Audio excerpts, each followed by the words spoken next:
நீங்க அந்த வீடியோவை பார்த்திருப்பீங்க நான் நினைக்கிறேன். அந்த வீடியோவை பார்த்தா நமக்கு கண்ணீர் விட்டு அழணும் போல இருக்கு. அந்த அம்மா பேட்டி கொடுக்குது, விஜயை போய் சந்திச்சுட்டு வந்து அவங்க நேத்து மகாபலிபுரத்துல பார்த்துட்டு வந்த வீடியோ அது. அந்த அம்மா சொல்றதை கேட்கும் போது நமக்கு அதிர்ச்சியா இருக்கு. இவங்க எல்லாம் இங்க வாழ்ந்துட்டு தான் இருக்காங்களா அப்படிங்கிற கேள்வி வருது நமக்கு. 8 பேர்த்து காலையும் விஜய் விழுந்தாருன்னு சொல்றாங்கல்ல. 8 பேர்த்தோட காலில் அந்த ரூம்ல வச்சு விழுந்தாரு. கிட்டத்தட்ட 35 குடும்பத்துக்கு மேல போனவங்களோட காலில் விழுந்தாருன்னு சொல்றாங்கல்ல. அப்ப இதனால் வரைக்கும் ஏன் திமுக தப்பு செஞ்சு நீங்க சொன்னீங்க? உன் மேல தப்பு இல்லை அப்படின்னா நீ எதுக்கு போய் காலில் விழுகிற? நீ கண்ணீர் விட்டு அழுத மன்றாடுறன்னு சொல்றாங்கல்ல. இவ்வளவு நாளா திமுக தப்பு பண்ணின்னு சொல்லிட்டு இப்ப ஏன் நீ போய் காலில் விழுந்த? இதுக்கு நீ பதில் சொல்லு. இதுக்கு பின்னாடி என்ன சதி நடந்திருக்குது அப்படின்னு அந்த 3 வீடியோவையும் பார்த்தாலே உங்களுக்கு புரிஞ்சிடும். இவங்க 3 பேரும் பேசினது ஒரே ஸ்கிரிப்ட். விஜய் கால்ல விழுகல, ஆனா விஜய் கால்ல விழுகதாக எப்படி பேச வச்சிருக்காங்க, இவனுங்கெல்லாம் எப்படி போய் அந்த அம்மா கால்ல விழுந்து விஜய் விழுந்தாருன்னு பேச வச்சிருக்காங்க அப்படிங்கிறது நமக்கு அப்பட்டமா தெரியுது. அப்ப இதுக்கு பின்னாடி இந்த டிராமாவை நிகழ்த்தினது யார்? இதை விட அதிர்ச்சியான விஷயம் என்னன்னா, விஜய் மாதிரியே ஒருத்தர் வந்தாரு, அவரு மன்னிப்பு கேட்டாரு, அவரு கால்ல விழுந்தாரு, இழைச்சு போயிட்டாரு, அழுதுகிட்டே இருந்தாரு, பிஸ்கட் கொடுத்தாரு, இப்படி எல்லாம் நடந்ததாக தெரிவிக்கப்பட்டது அப்படின்னு ஊடகம் போடுறாங்க. விஜய் கரூர் மக்களை மாமல்லபுரத்தில் வச்சு சந்திச்சாரு. அதை தொடர்ந்து அந்த கூட்டத்துக்கு போனவங்க வந்து பேசியிருக்கக்கூடிய வீடியோக்கள் வந்திருக்கு. அது அந்த அம்மா பேசுது, விஜய் வந்து நம்மள மாதிரியே அழுறாரு அப்படின்னு சொல்லி சொல்றாங்க. காலில் எல்லாம் விழுந்துருக்குறாங்க. எப்படி பாக்குறீங்க இதை நீங்க? இல்ல, அந்த வீடியோ நான் பார்த்தேன், ரொம்ப அதிர்ச்சியா இருக்கு. முதல் விஷயம் என்ன அப்படின்னா, இவங்க நாங்க 8 பேர் போயிருந்தோம், 8 பேர் காலில் விஜய் விழுந்தாரு அப்படிங்கிறாங்க. விஜய் வந்து அப்படியே அவங்க காலில் விழுந்துட்டாரு அப்படின்னு சொல்றாங்க. இப்ப நமக்கு அல்டிமேட்டா வரக்கூடிய கேள்வி என்ன அப்படின்னா, கரூர்ல இறந்து போனவங்களுக்கு காரணமே திமுக அரசு தான். செந்தில் பாலாஜி அவர்கள் சதி பண்ணிட்டாரு, காவல்துறை சதி பண்ணிருச்சு, வேணும்னே அந்த இடத்த கொடுத்துட்டாங்க, இது ஒரு திட்டமிட்ட கொலை அப்படிங்கிற மாதிரி பேசினாங்க இல்லையா? திட்டமிட்டு திமுக செஞ்சது. அது மட்டும் இல்லாம தமிழ்நாடு அரசினுடைய லாகுன்னு தொடர்ச்சியா பேசிட்டு இருந்த விஜய் எதுக்காக போய் காலில் விழணும்? நீங்க வந்து அந்த கட்சி சார்ந்த நபர்கள், அந்த கட்சிக்கு ஆதரவா பேசுற நபர்கள், சோசியல் மீடியாவில் எழுதின நபர்கள் தொடர்ச்சியா வச்ச குற்றச்சாட்டு என்னன்னா, இது சதி அப்படின்னாங்க. யாரோ செய்த சதிக்கு ஏன் விஜய் போய் காலில் விழுந்து மன்னிப்பு கேட்கிறார்? அப்ப விஜய் மன்னிப்பு கேட்டிருக்காரு அப்படிங்கிறது உறுதியாயிடுச்சு. உண்மை. அப்ப தப்பு விஜய் தான் பண்ணிருக்காரு. விஜய் தப்பு பண்ணனாலதான் அவர் மன்னிப்பு கேட்கிறாரு. சோ இது முழுக்க முழுக்க வந்து பாத்தீங்க அப்படின்னா ஒரு ஸ்டேஜ் டிராமா மாதிரியே இருக்கு. திரும்பவும் அந்த அம்மா பேசுனதை நீங்களும் கேட்டிருக்கீங்க. அந்த அம்மா சொல்லும்போது நீங்க சொன்ன வார்த்தை அப்படியே சொல்லுது, அவர் வந்து நம்மள மாதிரிதான் அழுகிறாரு அப்படிங்கிறாங்க. இன்னும் சொல்ல போனா அவர் மனுஷன் மாதிரிதான் அழுகிறாருன்னு சொல்ல மாட்டாங்க, நம்மள மாதிரிதான் அழுகிறாரு. என்ன இழைச்சு போயிட்டாரு. ஆமா, ரொம்ப இழைச்சு போயிட்டாரு. இந்த அம்மா வந்து சாப்பிட்டாரோ இல்லையோ தெரியல, சாப்பிட்டாரோ இல்லையோ, சாப்பிட்டுட்டு இருக்கோம். ஏன் புள்ள செத்து போயிட்டாங்க, புருஷன் செத்து போயிட்டாங்க, பொண்ணு செத்து போயிருக்கு, அவங்கள கூப்பிட்டு இருக்காரு அவரு. அதுக்கு நீங்க வந்து அசிங்கமா ஒரு திட்ட வேண்டாம். சாவு, என் வீட்டுல சாவு விழுந்துன்னா பணத்தை தூக்கிட்டு நான் வந்து போய் ஒருத்தர் வீட்டுல போய் காமிச்சு என் வீட்டுல சாவு விழுந்துருச்சு, வருத்தம் அப்படின்னு கேட்கற மாதிரி தானே இருக்குது. ஆமா, நீங்க எப்படியாவது கஷ்டப்பட்டு வருத்தத்தை தெரிவிங்க, அஞ்சலி செலுத்துங்க. அதாவது ஆறுதல் பெறுவதற்காக மக்கள் மகாபலிபுரம் வருகிறார்கள்னு பத்திரிகையில செய்தி போடுறானே, அப்படிப்பட்ட பத்திரிகையாளர்களை பார்க்கும்போது நமக்கு எவ்வளவு மனவேதனையா இருக்கு. ஆறுதல் பெறுவதற்காக விஜய் மன வருத்தத்தோடு இருக்கிறார், விஜய் மிக மோசமாக அழுதார் என்று சொல்லப்படுகிறது, விஜய் கவலை தெரிவித்தார் என்று சொல்லப்படுகிறது, விஜய் வந்து அடுத்தடுத்த நடவடிக்கைகள் எடுக்க போகிறார் என்று சொல்லப்படுகிறது. இப்படியே நியூஸ் போட்டுட்டு இருக்காங்க. இல்ல, இது என்ன மாடல்னு கேட்கறேன். ஒன்றும் புரியல. இல்ல விஜய என்ன மாடல்ல கட்டி இறக்கி இருக்காங்கன்னு சொல்லி. இல்ல, அதுல இன்னொரு விஷயம் நான் என்ன பாக்குறேன் அப்படின்னா, நீங்க ஒரு சேட்டலைட் சேனல், நான் சொல்லக்கூடிய பெயர் பயன்படுத்த விரும்பல, பல சேட்டலைட் சேனல்கள் சொன்னதாக தெரிவிக்கப்படுகிறது, விஜய் அழுததாக தெரிவிக்கப்படுது, விஜய் கட்சியை கலைக்க போவதாக தெரிவிக்கப்படுகிறது. இப்படியே நியூஸ் போட்டுட்டே இருக்காங்களே, எங்க இருந்து நீங்க தெரிஞ்சீங்க?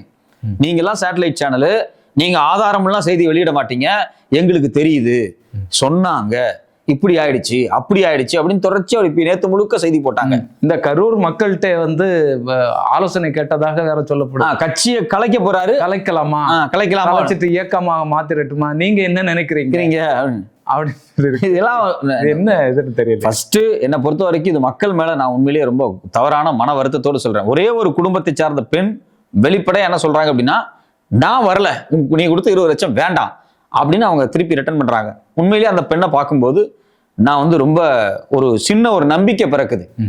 அதாவது அரசியல் பிறைத்தோருக்கு அறம் கூற்றாகும் அப்படின்னு நம்ம முன்னோர்கள் சொல்லியிருக்கிறாங்க.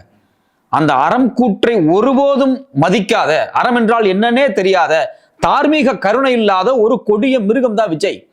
அந்த விஜய் இவ்வளவு பேர் சாவுக்கு காரணமா இருந்துட்டு இன்னைக்கு அவர் மன்னிப்பு கேட்டார் எங்களை கூட்டு போய் அப்படிங்கிறத ஒரு நியாயப்பாடா பேசுவது இந்த தமிழ் சமூகத்தில் அறம் வீழ்ச்சி அடைந்துருச்சா அப்படிங்கிற கேள்வி வருது நமக்கு.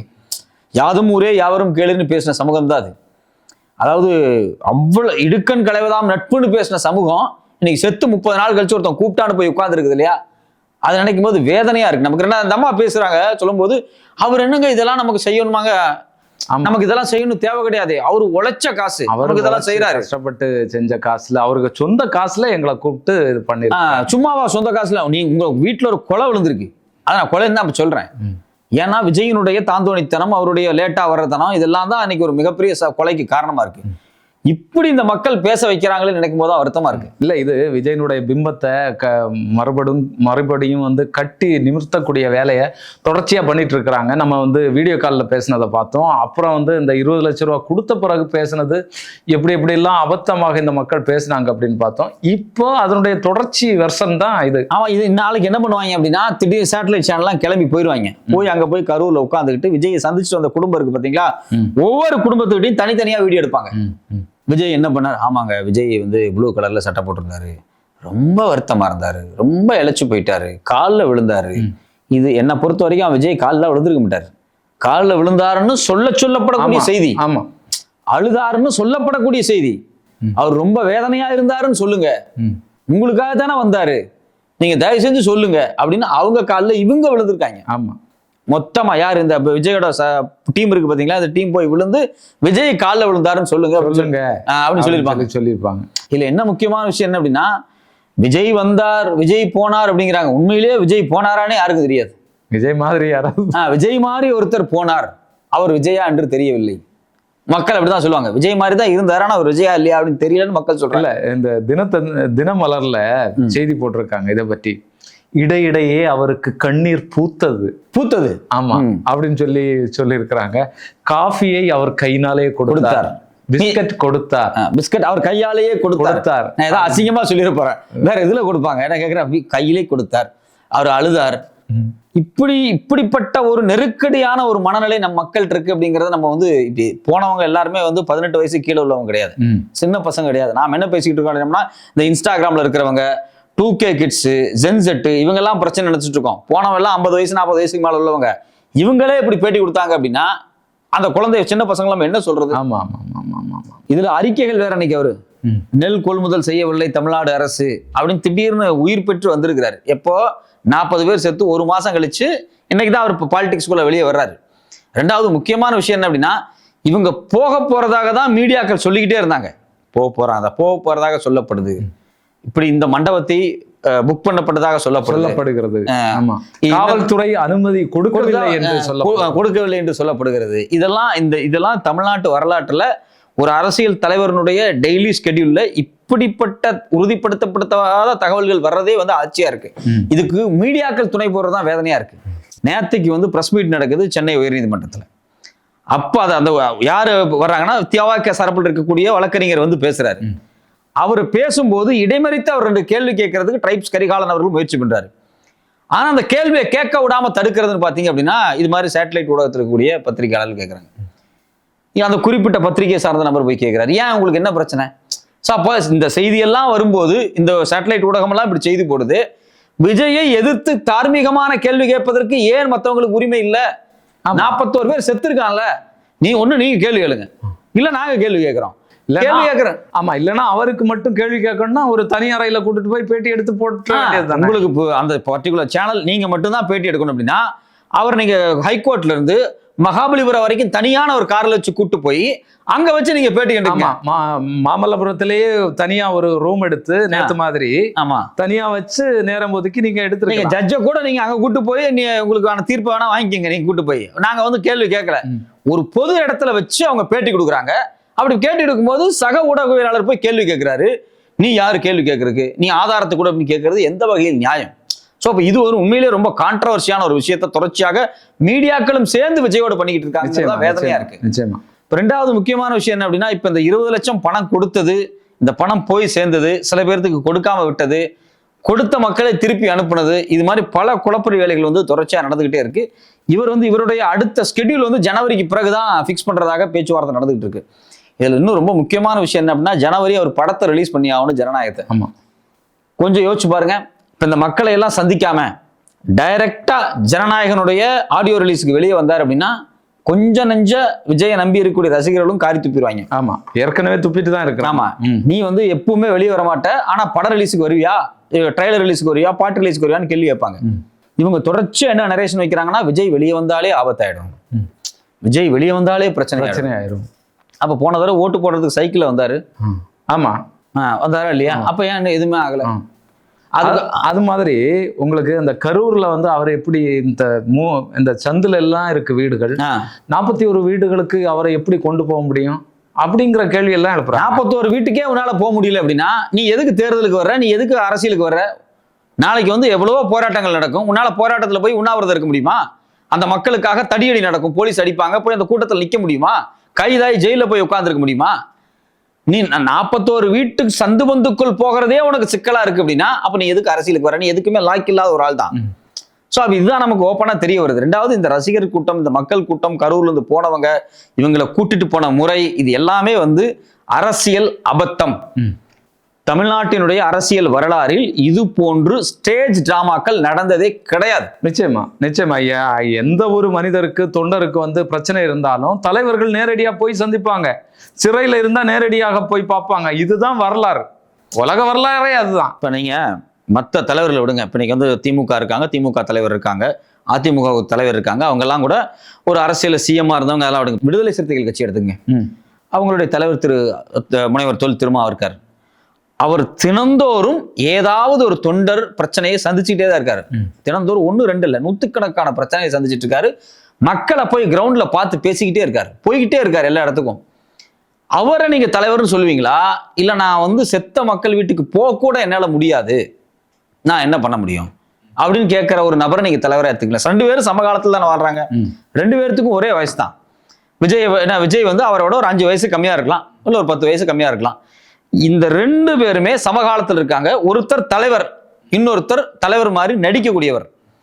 இந்த 2 பேருமே சமகாலத்தில் இருக்கும்போது இந்த ஏழை எளிய மக்கள், சாமானிய மக்கள் கண்ணுல திறந்து பார்க்க வேண்டாமா? யார் மக்களுக்கானவர்கள், தலைமை பண்புனா என்ன, எப்படி ஒரு தலைவர் பிஹேவ் பண்ணுவாரு, இந்த எந்த அடிப்படையுமே இல்லாம போய் நீங்க மகாபலிபுரம் போயிருக்கீங்களே, உங்களுக்கு கொஞ்சமாவது ஈவு இறக்க இருக்கான்னு கேட்கிற, செத்தவங்க மேல ஒரு கருணை இருக்கா உங்களுக்கு?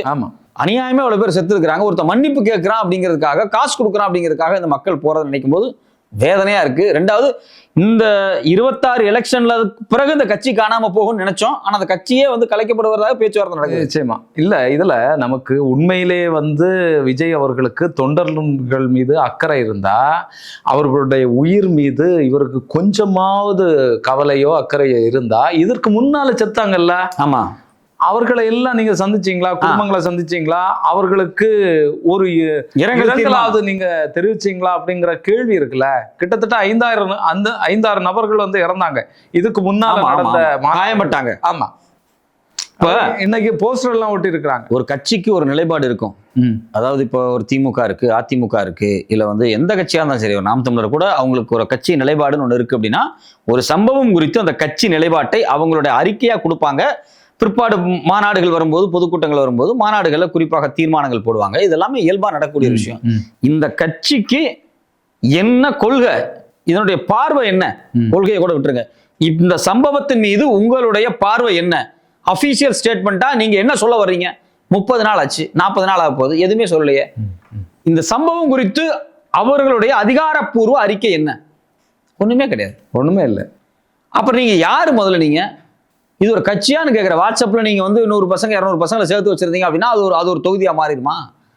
இவங்களுடைய லட்சணமே இவ்வளவுதான். இந்த செத்துப்போன மக்கள் யாரும் விஜய்க்கு ஓட்டு போட போறது கிடையாது. எல்லாரும் விஜயை வேடிக்கை பார்க்க போன சாமானிய மக்கள் தான், கட்சிக்காரங்க கூட கிடையாது. இன்னைக்கு இவங்களை வச்சு இவ்வளவு டிராமா அவங்க போட்டுக்கிட்டு இருக்காங்க. எப்படியாவது விஜயை இதுக்குள்ள கொண்டு வந்து அதிமுக பாஜக ஒரு பெரும் பலன் அடைஞ்சிடணும் அப்படிங்கிறதுக்காக, 26 தேர்தலில் திமுகவை வலுவிழக்க செய்யணும் அப்படிங்கிறதுக்காக இந்த கூட்டணி பேரமெல்லாம் நடந்துகிட்டு இருக்கு. எவ்வளவு தூரம் ஸ்ட்ராங்கான கூட்டணி போட்டாலும் திமுகவை இந்த முறை வீழ்த்துறது கஷ்டம் அவங்க நிலை. ஏன் அப்படின்னா, இவங்க சொல்லக்கூடிய இளைஞர் பட்டாளம் இருக்கு பாத்தீங்களா, அதை விட அதிகமான இளைஞர் பட்டாளம் திமுகவினுடைய இளைஞர் அணி இருக்கு. இல்ல, நிச்சயமாக இப்போ விஜய் அவர்களுடைய பிம்பம் வந்து உடைஞ்சாச்சு. ஏற்கனவே வந்து பாஜக அதிமுக அவங்க என்ன கண்டிஷன்ல இங்க இருக்காங்க தெரியும் நமக்கு. அவர்களுடைய வெளிப்பாடு, செயல்பாடு, போவாங்களா போக மாட்டாங்களா, அது என்ன டிடிவி தினகரன் கடைசி நேரத்தில் என்ன பண்ணுவாரு, ஓபிஎஸ் சொல்றாரு திமுக தான் ஜெயிக்கும் அப்படிங்கிறாரு. ஸோ இவங்களுக்குள்ள பல குழப்பங்கள் ஓடிட்டு இருக்கு. இந்த குழப்பம் வெளிப்படையா நமக்கு தெரியுது. ஆமா. அவ தொடர்ந்து நம்ம இதை பார்ப்போம். பிஜேபி வந்தாலே அந்த கட்சி தோத்துரும் அப்படிங்கிறது தமிழ்நாட்டினுடைய எழுதப்படாத விதி. அந்த விதியினுடைய அடிப்படையில தான் வரக்கூடிய நாட்கள் நகரும். 2026 அப்படிதான் நம்ம எதிர்நோக்கிறோம். பார்ப்போம் தொடர்ந்து என்ன நடக்கும் அப்படிங்கிறத பார்ப்போம்.